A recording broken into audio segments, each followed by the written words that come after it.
மதுரை மாவட்டம், அது மாநகர் மாவட்டம், அதிமுக கோட்டை. இதை சூழ்ச்சி செய்து கடந்த தேர்தலில் ஒரு சில தொகுதியில் திமுக வெற்றி பெற்றிருக்குது. ஆனால் அடுத்த ஆண்டு நடைபெறுகின்ற சட்டமன்ற பொது தேர்தலில் அனைத்து இந்திய அண்ணா திராவிட முன்னேற்ற கழகம் மதுரை மாவட்டம் அனைத்து தொகுதியிலும் வெற்றி பெறும் நம்முடைய கூட்டணி. இன்றைய தினம் திமுக தலைவர் திரு ஸ்டாலின் அவர்கள் அவருடைய தலைமையிலே அமைக்கப்பட்ட கூட்டணியின் மூலமாக அடுத்த ஆண்டு நடைபெற்ற சட்டமன்ற பொது தேர்தலிலே வெற்றி பெற்றுள்ளோம் என்று பகல் கனவு காண்கின்றார். திரு ஸ்டாலின் அவர்களே, உங்களுடைய 51 மாத ஆட்சி காலத்தில் மக்கள் பட்ட துன்பங்கள் ஏராளம். அதையெல்லாம் 2026 தேர்தலில் பிரதிபலித்து மிகப்பெரிய படுதோல்வி அடைவீர்கள். அண்ணா திமுகவை பொறுத்த வரைக்கும் நாட்டு மக்களுடைய பிரச்சனையை அவ்வப்போது தீர்த்து வைத்து மக்களுடைய பேராதரவை பெற்ற இயக்கம் அனைத்து இந்திய அண்ணா திராவிட முன்னேற்ற கழக இயக்கம். மக்களுக்கு ஒரு பிரச்சனை என்றால் அதை முன்னின்று நிறுத்தி அவர்களுக்கு தீர்வு காண்கின்ற அரசாக அண்ணா திமுக அரசாங்கம் இருந்தது, அண்ணா திமுக கட்சி இருந்தது. அண்ணா திமுக தலைமையிலே அமைக்கப்படுகின்ற கூட்டணி வலிமையான கூட்டணியாக அமையும், வெற்றி கூட்டணியாக இருக்கும். இன்றைய தினம் தமிழகத்திலே சட்ட ஒழுங்கு அடியோடு சீர்கெட்டு விட்டது. எங்கே பார்த்தாலும் கொலை, கொள்ளை, திருட்டு, வழிப்பறிவு, பாலியல் வன்கொடுமை நடக்காத நாளே இல்லை. இன்றைக்கு தொலைக்காட்சியை பார்த்தாலும் சரி, பத்திரிகை திறந்தாலும் இதுதான் செய்தி. இன்றைக்கு தொலைக்காட்சியிலும் பத்திரிகையிலும் தங்கம் என்ன விலை, வெள்ளி என்ன விலை அப்படின்னு நிலவரம் தான் வெளியிட்டு இருந்தாங்க. ஆனா திமுக ஆட்சிக்கு வந்த பிறகு கொலை நிலவரம் என்ன அதுதான் வெளியில வருது. இன்றைக்கு தமிழகத்தில் திராவிட முன்னேற்ற கழகம் ஆட்சி பொறுப்பேற்ற பிறகு எங்கே பார்த்தாலும் போதைப் பொருள் விற்பனை. நான் காலையிலே ஒருவரை சந்தித்தேன். அவர் குறிப்பிடுகின்றார், கிராமத்தில் இருந்து நகரம் வரை போதைப் பொருள் விற்பனை அமோகமாக நடைபெற்றுக் கொண்டிருக்கின்றது. எங்களுடைய கிராமம் நன்றாக இருந்தது. ஆனால் திராவிட முன்னேற்ற கழக ஆட்சிக்கு வந்த பிறகு அங்கே கஞ்சா புழக்கம் அதிகமாகிவிட்டது. கஞ்சா விற்பனை அமோகமாக நடைபெற்றுக் கொண்டிருக்கின்றது. இதனால் அங்க இருக்கின்ற இளைஞர்கள், பொதுமக்கள் கஞ்சாவுக்கு அடிமையாகி அதை பயன்படுத்தி இன்றைக்கு சீரழிந்து கொண்டிருக்கின்ற நிலை ஏற்பட்டிருக்கிறது என்று மன வருத்தத்தோடு குறிப்பிட்டார். நீங்கள் அண்ணா திமுக ஆட்சிக்கு வந்தவுடன் இதற்கு ஒரு முடிவு கட்டுங்கள் என்று என்னிடத்திலே தெரிவித்தார். ஆக இந்த போதைப் பொருளால் மாணவர்கள், இளைஞர்கள், பொதுமக்கள் எந்த அளவுக்கு பாதிக்கப்படுகிறார் என்பதை நாம் எண்ணி பார்க்க வேண்டும். இன்றைக்கு போதைக்கு அடிமையாகிவிட்டால் அதிலிருந்து மீட்டு எடுக்க முடியாதவர்களை, நம்முடைய செல்வங்கள், நம்முடைய குழந்தைகள், அதற்காகத்தான் நாம் இவ்வளவு கஷ்டப்பட்டு உழைத்துக் கொண்டிருக்கின்றோம். அப்படி நம்முடைய குழந்தைகள் நம் கண் முன்பே அழிகின்ற காட்சி இந்த ஆட்சியிலே தான் பார்க்க முடிகிறது. இன்றைக்கு தமிழகத்திலே ஒரு போதைப் பொருள் நிறைந்த மாநிலமாக இன்றைக்கு மாறிவிட்டது. திராவிட முன்னேற்ற கழகம் ஆட்சி பொறுப்பேற்று ஒரே ஆண்டுகளில் இந்த போதைப் பொருள் விற்பனை தமிழகத்திலே கொடிகட்டு பிறந்தது. அப்பொழுதே நான் தெரிவித்தேன், இந்த அரசுக்கு எச்சரிக்கை கொடுத்தோம். சட்டமன்றத்தில் பிரதான எதிர்க்கட்சி என்ற முறையிலே, எதிர்க்கட்சி தலைவர் என்ற முறையிலே முதலமைச்சருடைய கவனத்திற்கு கொண்டு வந்தோம். இந்த போதைப் பொருள் நடமாட்டம் தமிழகத்திலே அதிகரித்து விட்டது, இதை தடுத்து நிறுத்துங்கள், இரும்பு கரம் கொண்டு அடக்குங்கள், இல்லாவிட்டால் தமிழகம் சீரழிந்து விடும் என்று எச்சரிக்கை வைத்தேன். ஊடகத்தின் வாயிலாக தெரிவித்தோம், பத்திரிகையின் வாயிலாக தெரிவித்தோம், அறிக்கையின் வாயிலாக வெளியிட்டோம். ஆனால் இந்த அரசாங்கம் அதை அலட்சியப்படுத்தி விட்டது. இன்றைய தினம் இன்றைக்கு அது விசுரூபம் எடுத்து விட்டது. இன்றைக்கு இதனால் நாடு சீரழியக்கூடிய நிலைக்கு வந்துவிட்டது. இந்த போதைக்கு அடிமையாகி இருக்கின்ற காலத்தினால்தான் இப்படிப்பட்ட குற்ற செயல் தினந்தோறும் நடந்து கொண்டிருக்கின்றது. இன்றைய தினம் முதலமைச்சர் இன்றைக்கு தொலைக்காட்சியின் வாயிலாக குறிப்பிடுகின்றார், இளைஞர்களே போதையின் பாதையில் செல்லாதீர்கள். இப்போ சொல்றார், நாங்கள் சட்டமன்றத்தில் பேசுகின்ற பொழுதே, தொலைக்காட்சியில் பேசுகின்ற பொழுதே, அதே போல பத்திரிகையின் வாயிலாக நாங்கள் அறிக்கை வெளியிட்ட போது இந்த அரசு விழித்துக் கொண்டு வேகமாக துரிதமாக நடவடிக்கை எடுக்கப்பட்டிருந்தால் இந்த போதைப் பொருள் நடமாட்டத்தை தடுத்திருக்கலாம். ஆனால் அதையெல்லாம் செய்ய தவறிவிட்டது. அதனால் தமிழகம் இன்றைக்கு மிக மிக ஒரு மோசமான நிலையிலே சென்று கொண்டிருக்கிறது என்பதை நாம் எண்ணி பார்க்க வேண்டும். இந்த அரசாங்கம் ஒரு கையிலாகாத அரசாங்கம் என்பதற்கு இதுவே ஒரு உதாரணம். ஒரு திறமையற்ற முதலமைச்சர், பொம்மை முதலமைச்சர் தமிழகத்தை ஆண்டு கொண்டிருக்கின்ற காரணத்தினாலே இன்றைக்கு நாட்டு மக்களுக்கு இப்படிப்பட்ட துன்பங்களை சந்திக்கக்கூடிய சூழ்நிலை இருக்கின்றது என்பதை நேரத்தில் சுட்டிக்காட்டுகிறேன். அது மட்டுமல்ல, இன்றைக்கு திமுக ஆட்சியில் எல்லா துறையிலும் ஊழல், ஊழல் இல்லாத துறையே இல்லை. துறை துறை வாரியாக ஊழல் கொடிகட்டு பறக்கின்றது. இந்த மாநகராட்சி, மதுரை மாநகராட்சி அதுக்கு ஒரு உதாரணம். இங்கே இருக்கின்ற மக்கள், மாநகராட்சியில் இருக்கின்ற மக்கள் தங்களுடைய சொத்து வரி, அதாவது வீட்டு வரி செலுத்துகின்றீர்கள், கடை வரி செலுத்துகின்றீர்கள், குடிநீருக்கு அந்த கட்டணம் செலுத்துகின்றீர்கள், போதாததுக்கு குப்பைக்கும் வரி செலுத்துகின்றீர்கள். ஆக இந்த வரி எல்லாம் எங்கே போகிறது? தனியார் நபருக்கு போய்கொண்டிருக்கின்றது. தனியார் நபர் என்றால் யார்? திமுக கட்சி சேர்ந்த அந்த பொறுப்புல இருக்கின்ற, மாநகராட்சி இருக்கிற பொறுப்புல இருக்கின்றவர்களுக்கு சென்று கொண்டிருக்கின்றது. இன்றைக்கு ஆளுங்கட்சி திமுக, ஆளுங்கட்சி மேயர், மதுரை மேயர் திமுக கட்சி சேர்ந்தவர். இங்கே ஊழல் நடைபெற்றது, முறைகேடு நடைபெற்றதாக ஆளுங்கட்சி சேர்ந்த திமுகவை கண்டுபிடித்து கிட்டத்தட்ட 5 மண்டல தலைவர்கள் இன்றைக்கு ராஜினாமா செய்திருக்கின்றார்கள். அப்படி என்றால் ஊழல் எவ்வளவு பெரிதாக இருக்கிறது என்பதை நீங்கள் எண்ணி பாருங்கள். சுமார் 200 கோடி இந்த மாநகராட்சியிலே வரி வசூல் மட்டும் நடந்திருக்கின்றது. அது மட்டுமல்ல, 2 குழு தலைவர்கள் அவர்கள் ராஜினாமா செஞ்சிருக்கிறாங்க. ஒருவர் கைது செய்யப்பட்டதாக தகவல். அதோடு சில அதிகாரிகள் கைது செய்யப்பட்டு சிறையில் அடைக்கப்பட்டிருக்கிறாங்க. அது மட்டுமல்லாம இன்றைக்கு மதுரை மேயருடைய கணவர் கைது செய்யப்பட்டு சிறையில் அடைத்திருக்கின்றாங்க. அவர் மீது முறையான வழக்கு பதிவு செய்யவில்லை. ஏதோ ஒரு சம்பிரதாயத்துக்காக வழக்கை போட்டு கைது செஞ்சு சிறையில் அடைத்து மக்களுடைய வாயை மூடி இருக்காங்க. இதுதான் நடந்திருக்குது. கைது செய்யப்படுகின்றவர் மதுரை மேயராக இருக்க வேண்டும். ஊழல் புரிஞ்சது மாநகராட்சியிலே, அதற்கு பொறுப்பு மதுரை மேயரும் மதுரை ஆணையாளர்களும். ஆக அவர்களை விட்டுவிட்டு அவருடைய கணவரை கைது செய்வது எந்த விதத்திலே சரியாக இருக்கும்?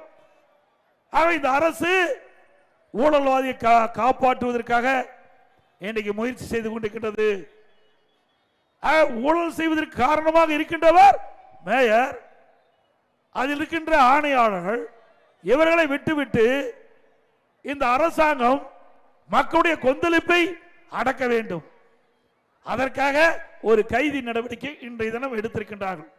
மீண்டும் அதிமுக ஆட்சி மலரும். அப்பொழுது இந்த மாநகராட்சியிலே என்னென்ன தவறுகள் இருக்கின்றன கண்டறியப்பட்டு மக்களுடைய வரி பணம் 1 ரூபாய் கூட வீணாகாமல் அனைத்தையும் கண்டுபிடித்து சட்ட நீதியாக அதிமுக நடவடிக்கை எடுக்கப்படும்.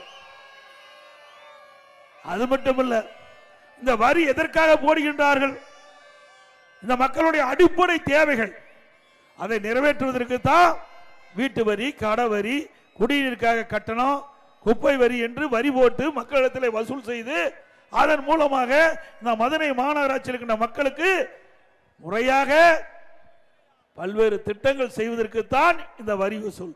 ஆனால் அதை இந்த திராவிட முன்னேற்ற கழகத்தில் இருக்கின்ற மேயர் ஊழல் செய்து இன்றைக்கு 200 கோடி ஊழல் செய்தாக பத்திரிகையிலே செய்திகள்.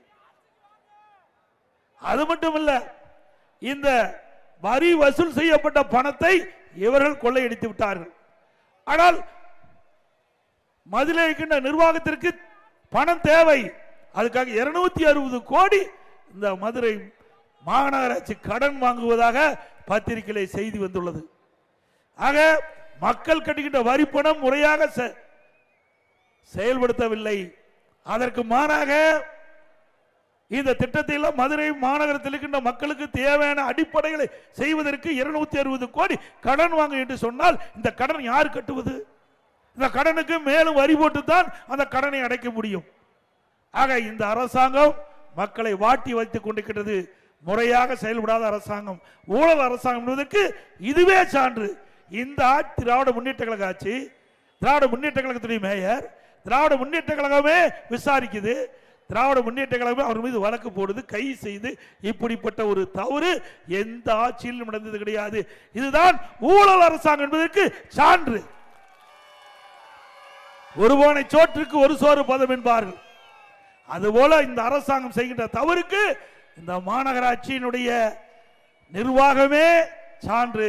இங்க மட்டும் இல்ல, கோயம்புத்தூர்லயும் மேயரை மாத்திட்டாங்க. அங்கேயும் கவுன்சிலர்கள், ஆளுங்கட்சி கவுன்சிலர்கள் பங்கு பிரிக்கின்ற பிரச்சனை வந்து அங்கேயும் பிரச்சனை. காஞ்சிபுரத்தில் நம்பிக்கையில்லா தீர்மானம் கொண்டாந்தாங்க. யார்? ஆளுங்கட்சி கவுன்சிலரே நம்பிக்கையில்லா தீர்மானம், ஆளுங்கட்சி சேர்ந்த மேயர் மீது நம்பிக்கையில்லா தீர்மானம். அதே போல திருநெல்வேலியில அங்கிருக்கிற மேயர், அங்கிருக்கின்ற கவுன்சிலர், திமுக கவுன்சிலர்களே அங்கே நம்பிக்கையில்லா தீர்மானம் கொண்டு வந்து வாக்கெடுப்பு நடத்தி அங்க திமுக வெற்றி பெறுது. ஆக எப்படி அனைத்திலுமே திமுக மேயர் தான் நிர்வாகம் பண்றாங்க. நான் சொன்ன இந்த மாநகராட்சியில அங்கு ஊழல் இருக்கிறது, அங்கே ஊழலில் கிடைக்கின்ற பணத்தை பங்கு பிரிப்பதிலே பிரச்சனை. அதனால இப்படிப்பட்ட நிகழ்வு நடைபெற்றுக் கொண்டிருக்கின்றன. ஆக இந்த அரசு ஊழல் அரசு என்பதற்கு இந்த மாநகராட்சியில் நடைபெற்ற ஊழலே சாட்சி. இன்றைக்கு ஏற்கனவே திராவிட முன்னேற்ற கழகம் ஆட்சி இருந்தது. அப்பொழுது ஊழல் இந்தியாவில் பல மாநிலம் இருக்குது.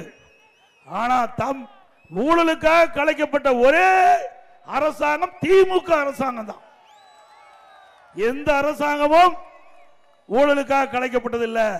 ஆனால் இந்தியாவிலேயே ஊழலுக்காக கலைக்கப்பட்ட ஒரே அரசாங்கம் திமுக அரசாங்கம். அது அன்றிலிருந்து இன்று வரை தொடர்ந்து இருக்கின்றது. ஆகவே 2026 சட்டமன்ற பொது தேர்தலில் இந்த ஊழல் அரசுக்கு முடிவை கட்டுகின்ற தேர்தலாக இருக்க வேண்டும்.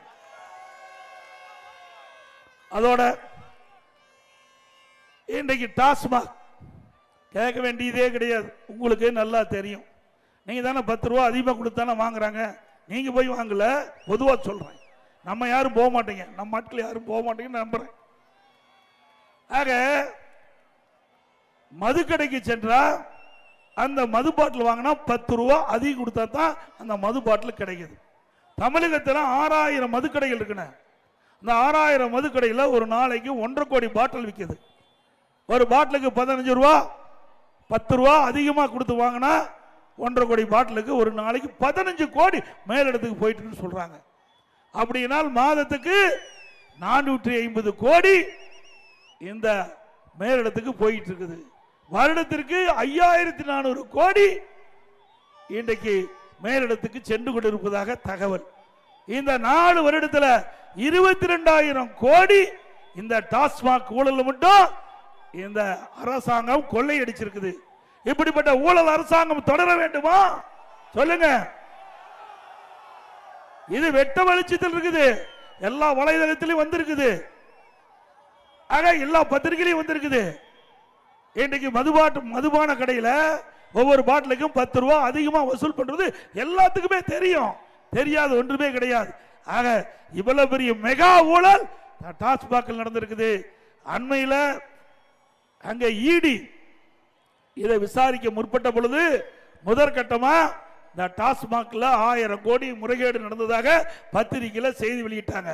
அதோடு இந்த டாஸ்மாக் முழுவதும் விசாரிக்கப்பட்டால் சுமார் 40,000 கோடி ஊழல் நடைபெற்றிருக்கும் என்று இன்றைக்கு பத்திரிகையிலே செய்தி வந்திருக்குது.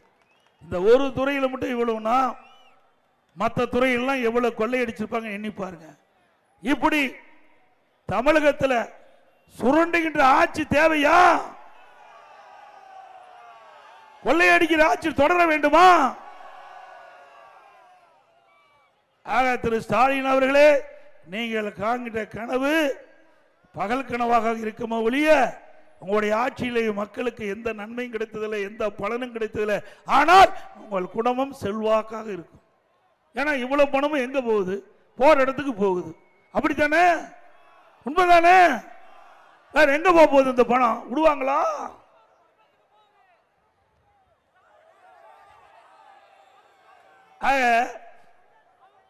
திரு ஸ்டாலின் அவர்கள் இதெல்லாம் கண்டுக்கல. உடனே வெளிநாடு போயிட்டார். எதுக்கு? தொழில் முதலீட்டு ஈர்க்கிறதுக்கு.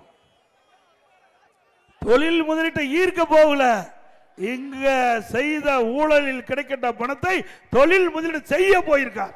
அதுதானே உண்மை. அங்க போய் தொழில் முதலீட்டு ஈர்க்க போனா பரவாயில்ல, பாராட்டலாம். இன்றைக்கு இந்தியாவில் எத்தனையோ மாநில முதலமைச்சர்கள் வெளிநாடு போறாங்க. அந்தந்த மாநிலத்துக்கு தேவையான தொழில் முதலீட்டு ஈர்ப்பதற்காக போறாங்க. தமிழ்நாடு முதலமைச்சர் இப்ப ஜெர்மனுக்கு போயிருக்கார். இன்றைக்கு காலையில் பத்திரிகையில் பார்த்தீங்கன்னா 3200 கோடி தொழில் முதலீட்டு ஈர்த்ததாக பத்திரிகை செய்தி. இதுல என்ன வேடிக்கைனா, ஏற்கனவே அனைத்து இந்திய அண்ணா திராவிட முன்னேற்ற கழக ஆட்சிக்கின்ற பொழுது 2 தொழில் நடந்துகிட்டு இருக்குது. அந்த 2 தொழிலையும் அவர்கள் விரிவுபடுத்துறாங்க. அங்க அந்த விரிவுபடுத்துறத ஜெர்மன்ல போய் புரிந்துணர்வு ஒப்பந்தம் போடுறாங்க. எவ்வளவு பொய் பாருங்க. ஒரே ஒரு நிறுவனம் தான் 1000 கோடியில புதிதா தொழில் அங்க செய்வதற்கு புரிந்துணர்வு ஒப்பந்தம் போட்டிருக்காங்க. 3 நிறுவனம் புரிந்துணர்வு ஒப்பந்தம் போட்டதா செய்தி. அதில் ஏற்கனவே 2 நிறுவனம் அனைத்து இந்திய அண்ணா திராவிட முன்னேற்ற கழக ஆட்சியில் தொழில் தொடங்கப்பட்டு நடந்துகிட்டு இருக்குது. அவர்கள் அந்த தொழிற்சாலையில் விரிவு செய்கிறாங்க. அதற்கு போய் வெளிநாட்டில் போய் புரிந்துணர்வு ஒப்பந்தம் போடுறாங்க.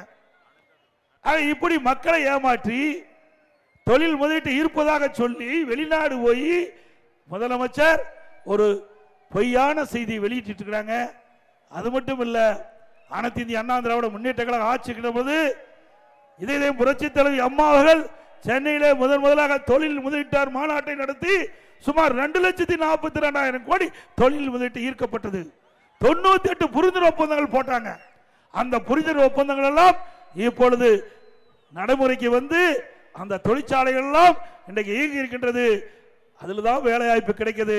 அதே போல அம்மா வழியிலே வந்து அம்மாவுடைய அரசாங்கம் 2019ஆம் ஆண்டு ஜனவரி மாதம் தொழில் முதலீட்டு மாநாட்டை நடத்தி சுமார் 3,05,000 கோடி தொழில் முதலீட்டு ஈர்க்கப்பட்டு 304 புரிந்துணர்வு ஒப்பந்தம் போட்டோம். அதுவும் பல தொழிற்சாலைகள் பயன்பாட்டுக்கு வந்தது. அதுல இளைஞர்கள் வேலை வாய்ப்பு செய்யறாங்க. இன்றைக்கு பத்திரிகையில் பார்த்தா திமுக ஆட்சிக்கு வந்த பிறகு இந்த தொழிற்சாலையில வந்த மாதிரியும் தொழில் வளம் பெருகின மாதிரியும் இன்னைக்கு வெளிநாட்டில் இருக்கிற வருமானம் அதிகமாக வந்த மாதிரியும் ஒரு தவறான செய்தி வெளியிட்டு இருக்கிறாங்க. திமுக ஆட்சிக்கு வந்த பிறகு தொழில் முதலீட்டு மாநாட்டை நடத்தினாங்க, புரிந்துணர்வு ஒப்பந்தம் போட்டாங்க. ஆனா இன்னும் அந்த தொழிற்சாலைகள் எல்லாம் நடைமுறைக்கே வரல. ஒரு தொழிற்சாலை ஆரம்பிக்க வேண்டும் என்று சொன்னால் அதற்கு பல்வேறு முதற்கட்ட பணி நடக்க வேணும். ஒரு 3-4 வருஷம் ஆகும். அப்புறம் தான் அந்த தொழில் நடைபெறும். ஆனா திமுக ஆட்சியில அவர்கள் போட்ட புரிந்துணர்வு ஒப்பந்தம் ஒரு 10% கூட நடைமுறைக்கு வரல. ஏற்கனவே அனைத்து இந்திய அண்ணா திராவிட முன்னேற்ற கழக ஆட்சியில புரிந்துணர்வு ஒப்பந்தம் போட்ட தொழில் தான் இன்றைக்கு நடைமுறைக்கு வந்து பயன்பாட்டுக்கு வந்து அதனால பொருளாதாரம் தமிழகத்தில் உயர்ந்திருக்குது, வேலை வாய்ப்பு இளைஞர்களுக்கு கிடைத்திருக்குது. இதுதான் யதார்த்த உண்மை. அத்தனையும் பொய். இன்றைக்கு பத்திரிகை திறந்தாலும் சரி, ஊடகத்தில் வந்த செய்திகளும் சரி, அத்தனையும் இன்றைக்கு பொய்யான ஒரு அறிக்கை விட்டு விளம்பரம் தேடுகின்ற அரசு விடியா திமுக அரசாங்கம். அதோட இன்னைக்கு திராவிட முன்னேற்ற கழக ஆட்சியில் 2G ஸ்பெக்ட்ரம் ஊழல் உங்களுக்கு தெரியும். அந்த கொடி பறக்குது இல்ல, தமாக கொடி பறக்குது இல்லைங்க. அது எதனால பறக்குது? காத்துனால தானே பறக்குது. காத்த கண்ணுக்கு தெரியுதா? தெரியல. கண்ணுக்கு தெரியாத காற்றில் கூட ஊழல் செய்கின்ற ஒரே கட்சி திமுக கட்சி. தமிழ்நாட்டுடைய பெயரையே அசிங்கப்படுத்திட்டாங்க. இன்னைக்கு டெல்லிக்கு போனா தலை குனிந்து போகக்கூடிய அளவுக்கு திமுக செய்து விட்டது. மத்தியிலே இருந்த மத்திய அமைச்சர்கள், இந்த இலாக்காவுடைய அமைச்சர் சுமார் 1,74,000 கோடி 2G ஸ்பெக்ட்ரம் ஊழல் இன்றைக்கு நாடு பூரா பரவிட்டது. தமிழ்நாடு மட்டும் இல்ல, இந்தியா முழுவதும் இந்த திமுக காரணால நமக்கு மிகப்பெரிய கெட்ட பேர் தமிழ்நாட்டுக்கு ஏற்பட்டிருக்குது. ஆக விஞ்ஞான முறையில் ஊழல் செய்கிறாங்களா, இதுதான் விஞ்ஞான முறையில் ஊழல் செய்வது. கண்ணுக்கு தெரியாத காட்டில் கூட ஊழல் செய்கிற ஒரே கட்சி திமுக கட்சி என்பதை இந்த நாடறியும். அப்படிப்பட்ட கட்சி மீண்டும் ஆட்சிக்கு வர வேண்டுமா?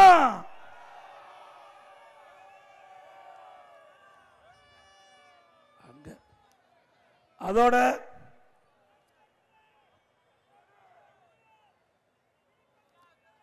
கட்டுமான பொருட்களுடைய விலை திராவிட முன்னேற்ற கழக தேர்தல் அறிக்கையில் குறிப்பிட்டிருந்தாங்க. திராவிட முன்னேற்ற கழகம் ஆட்சிக்கு வந்தா கட்டுமான பொருட்கள் விலை ஏறுகின்ற பொழுது அத்தியாவசிய பட்டியலில் சேர்க்கப்பட்டு அதை குறைப்பதற்குண்டான நடவடிக்கை எடுப்புன்னு சொன்னாங்க. நான் சட்டமன்றத்தில் பிரதான எதிர்க்கட்சி என்ற முறையில் திரு தங்கம் தென்னரசு அவர்கிட்ட இதே கேள்வி கேட்டேன். உங்களுடைய தேர்தல் அறிக்கையில் குறிப்பிட்டிருக்கிறீங்க கட்டுமான பொருட்களில் இன்றைக்கு விண்ணை முட்டுகின்ற அளவுக்கு உயர்ந்திருக்கிறது, இதை கட்டுப்படுத்துவதற்கு என்ன நடவடிக்கை எடுக்குன்னு சொன்னா நடவடிக்கை எடுக்கிறாங்க. இதுவரைக்கும் நடவடிக்கை எடுக்கல. இன்றைக்கு நடுத்தர மக்கள், ஏழை மக்கள், வீடு கட்டுகின்ற மக்கள், கடை கட்டுகின்ற மக்கள், இவர்கள் எல்லாம் இன்னைக்கு கடுமையாக பாதிக்கப்பட்டிருக்காங்க இந்த ஆட்சியில். இன்னைக்கு எம்சாண்ட் வந்து அண்ணா திமுக ஆட்சியில் ஒரு யூனிட் 3000 ரூபாய்க்கு வித்தது. இன்றைக்கு திமுக ஆட்சியில் 5500 ரூபாய்க்கு ஒரு யூனிட் எம்சாண்ட் 5500 ரூபா, கிட்டத்தட்ட ஒரு யூனிட்ல 2500 ரூபா அதிகமா இருக்குது.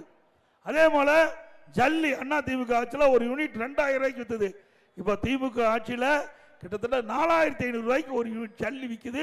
2500 ரூபா அதிகம் திமுக ஆட்சியில் ஒரு யூனிட்ல. அதே போல சிமெண்ட் அண்ணா திமுக ஆட்சியில் வெளி மார்க்கெட்டில் ஒரு மூட்டை 240 ரூபா, திமுக ஆட்சியில் ஒரு மூட்டை சிமெண்ட் 350 ரூபா, 110 ரூபா அதிகம். செங்கல் அண்ணா திமுக ஆட்சியில் 6 ரூபாய்க்கு வித்தது ஒரு செங்கல், இன்னைக்கு ஒரு செங்கல் 10 ரூபாயிலிருந்து 12 ரூபாய் வரைக்கும் விற்குது. மரம் 200% உயர்ந்துட்டுது. இப்படி கட்டுமான பொருட்கள் விலை தாறுமாறா ஏறி இன்றைக்கு வீடு கட்டுகின்ற மக்கள் கடுமையா பாதிக்கப்பட்டிருக்கிறாங்க. ஆனா இந்த அரசாங்கத்தை பத்தி அதெல்லாம் கவலைப்படல. ஆனா போய் சேரது இந்த கட்டுமான பொருட்கள் இருந்து மட்டும் நிறைய கமிஷன் போயிட்டு இருக்கு. இன்னைக்கு கம்பி அண்ணா திமுக ஆட்சியில் ஒரு டன் கம்பி 40,000 ரூபாய்க்கு வித்தது, இன்னைக்கு ஒரு டன் கம்பி 70,000 ரூபாய்க்கு விற்குது. ஆக இப்படி கட்டுமான பொருட்களுடைய விலை உயர்வதால் இந்த கட்டுமான தொழில் புரிகின்ற அத்தனை பேரும் வேலை இழக்கக்கூடிய சூழ்நிலை. இன்னொரு பக்கம் இந்த வீடு கட்டுறவர்கள் கடுமையாக பாதிக்கப்பட்டிருக்கிறாங்க. ஆனால் அதை பற்றி எல்லாம் கவலைப்படாத முதலமைச்சர் இன்றைய முதலமைச்சர் ஸ்டாலின் என்பதை நாம் எண்ணி பார்க்க வேண்டும். அதோட இந்த பகுதியில் பல்வேறு திட்டங்களை நாங்கள் கொண்டாந்து நிறைவேற்றுகிறோம். இந்த மதுரை மாநகர மக்கள் நீண்ட நாள் கோரிக்கை, அந்த எல்லா வீடுகளுக்கும் மதுரை மாநகரத்தில் இருக்கிற 100 வார்டில் இருக்கிற அந்த பொதுமக்களுக்கு அவர் இல்லத்திலேயே இன்றைக்கு தங்குதடை இல்லாமல் குடிநீர் கிடைக்க வேண்டும் என்று கோரிக்கை வச்சுங்க. அந்த கோரிக்கையை ஏற்று அனைத்து இந்திய அண்ணா திராவிட முன்னேற்ற கழக ஆட்சியில் அம்மாவுடைய அரசு இருக்கின்ற பொழுது, நான் முதலமைச்சர் இருக்கின்ற பொழுது சுமார் 1300 கோடி திட்டத்தை கொண்டு வந்து நானே நேரடியாக வந்து இந்த திட்டத்துக்கு அடிக்கல் நாட்டினேன். முல்லை பெரியார் அணையிலிருந்து இரும்பு குழாயின் மூலமாக நம்முடைய மதுரை மாநகராட்சி பகுதியில் இருக்கின்ற 100 வார்டுகளுக்கும் இன்றைக்கு அற்புதமாக தடையில்லாம தூய்மையான குடிநீர் வழங்குகின்ற திட்டத்தை கொண்டு வந்த அரசாங்கம் அண்ணா திமுக அரசாங்கம். திட்டத்தை கொண்டாந்தோம், அதை கூட முழுமையா நிறைவேற்றாத அரசாங்கம் இந்த திராவிட மாடல் அரசாங்கம். கொண்டு வந்து நாம, நிதி ஒதுக்கினது நாம, ஆனா அந்த திட்டத்தை முழுமை பெறாம வேண்டும் என்று திட்டமிட்டு அனைத்து இந்திய அண்ணா திராவிட முன்னேற்ற கழக ஆட்சியில் கொண்டு வரப்பட்ட திட்டம் என்ற ஒரே காரணத்திற்காக அதை இன்றைக்கு ஆமை வேகத்தில் அந்த திட்டம் நடைபெற்றுக் கொண்டிருக்கிறது. மீண்டும் அண்ணா திமுக ஆட்சி மலர்ந்தவுடன் திட்டம் விரைவுபடுத்தப்பட்டு மக்களுடைய முழு பயன்பாட்டிற்கு கொண்டு வரப்படும். காலவாசு பகுதியில் போக்குவரத்து நெரிசலை குறைக்க பறக்கும் பாலம் அமைக்கப்பட்டது அண்ணா திமுக ஆட்சியில். பெல் ஹோட்டல் பாலம் அமைக்கப்பட்டதில் தேனி மெயின் ரோட்டில் போக்குவரத்து நெரிசல் முழுமையாக குறைக்கப்பட்டது. வைகை ஆற்றின் குறுக்கே பெத்தநாயபுரம் மற்றும் தீக்கதிர் இடையே காமராஜர் பாலம் விரிவாக்கம் செய்யப்பட்டது அண்ணா திமுக ஆட்சியில். கொடிமங்கலம் பகுதியில் சுமார் 25 கோடி மதிப்பீட்டில் வைகை தடுப்பணை கட்டப்பட்டு அதன் மூலமாக ஆற்றிலிருந்து வருகின்ற தண்ணீர் துறைமான் மாடக்குளம், நிலையூர், முத்துப்பட்டி ஆகிய கண்மாயில் அதில் நிறைவு பெறுவதற்கு அது நிறைந்து வெளியேறுகின்ற அளவிற்கு அங்கே தண்ணீரை சேமிக்கப்பட்டதற்காக நடவடிக்கை எடுத்த அரசு அதிமுக அரசு. சமயநல்லூர் முதல் குரு தியேட்டர் பழங்கானத்தம் வரை 4 வழி சாலைகள் தரம் உயர்த்தப்பட்டது. கீழமாத்தூர் அரசு ஆரம்ப சாலையும் அமைக்கப்பட்டது. பறவை கண்மாயில் குடிமராமத்து பணிகள் மேற்கொள்ளப்பட்டு தரைமட்ட தடுப்பணைகள் கட்டி முடிக்கப்பட்டது. பறவை நடுநிலைப்பள்ளி மேல்நிலைப்பள்ளியாக தரம் உயர்த்தி வகுப்பறை கட்டிடங்கள் கட்டி கொடுக்கப்பட்டது. வார்மச்சிக்குளம் துவக்கப்பள்ளி உயர்நிலைப்பள்ளியாக தரம் உயர்த்தப்பட்டது. அதோட ஒன்று செஞ்சிருக்கிறாங்க. இந்த மாநகரத்தில் மறைந்த திரு கருணாநிதியுடைய பெயரில் ஒரு நூலகத்தை கட்டி திறந்துட்டாங்க. அதுதான் திமுக சுடிச்சாது. அது மட்டும் இல்ல, மழை பெஞ்சா ஒழுகுதா, அதெல்லாம் அண்ணா திமுக ஆட்சி ஒழுகுது, அதெல்லாம் பார்த்துடலாம். இன்னொன்று, இந்த பறவை பேரூராட்சி அங்க சேர்மன் முழுமையாக பணி செய்ய முடியாத அளவிற்கு இந்த விடியா திமுக ஆட்சியில் பல இடையூறுகள். ஒரு பேரூராட்சியில் மக்களால் தேர்ந்தெடுக்கப்பட்ட அந்த சேர்மன் முழுமையா பணி செய்ய வேணும். அதுல என்னென்ன தடை போட முடியுமோ அத்தனை தடையும் இந்த பறவை பேரூராட்சியில் நடைபெற்றுக் கொண்டிருக்கின்றது.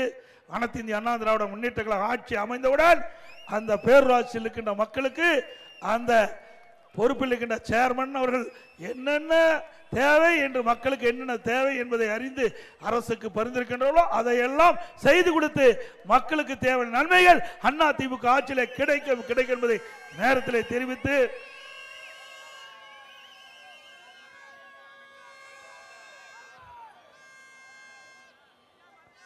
அதே போல ஆட்டோ ஓட்டுநர்கள் கோரிக்கை வச்சாங்க. அந்த ஆட்டோ ஓட்டுநருடைய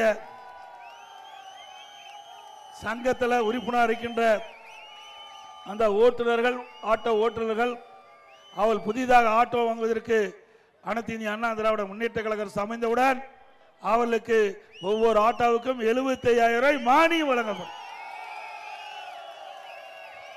அதே போல ஏழை மக்கள் நகரத்திலும் சரி அல்லது புறநகர் பகுதியிலும் ஏழை மக்கள் அதிகமாக இருக்கிறாங்க, தாழ்த்தப்பட்ட மக்கள் அதிகமாக இருக்கிறாங்க.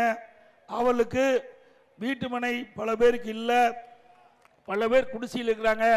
அப்படிப்பட்ட மக்களை எல்லாம் கண்டறிந்து அவருக்கு அற்புதமான பல லட்சம் ரூபாய் மதிப்புள்ள கான்கிரீட் வீடு கட்டி கொடுக்கப்படும். அதோட ஒவ்வொரு தீபாவளி என்றும் நம்முடைய தாய்மார்களுக்கும்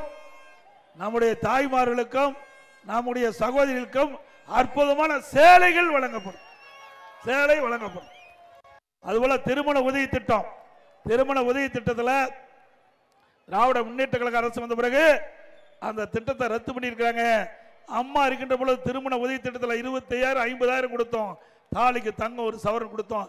இன்னைக்கு ஒரு பவுன் இன்னைக்கு பத்திரிகையில் பார்த்து 76,000 ரூபாய்ன்னு போட்டிருக்கிறாங்க. ஆனால் திராவிட முன்னேற்ற கழக ஆட்சி அற்புதமான திட்டம், ஏழை எளிய மக்களுக்கு உதவுகின்ற திட்டம். அந்த திட்டத்தை ரத்து பண்ணியிருக்குது. மீண்டும் அண்ணா திமுக ஆட்சி வந்தவர்களே அந்த திருமண உதவி திட்டம், தாலிக்கு தங்க திட்டம் தொடரும். அது மட்டுமல்ல, அந்த திருமண உதவி திட்டத்திலே மணப்பெண்ணுக்கு பட்டு சேலை வழங்கப்படும், மணமகனுக்கு பட்டு வேஷ்டி வழங்கப்படும்.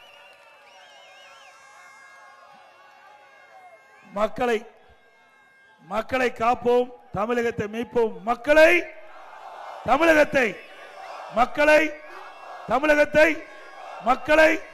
தமிழகத்தை ஸ்டாலின் மாடல் அரசு, பெயிலர் மாடல் அரசு. Bye bye Stalin. நன்றி, வணக்கம்.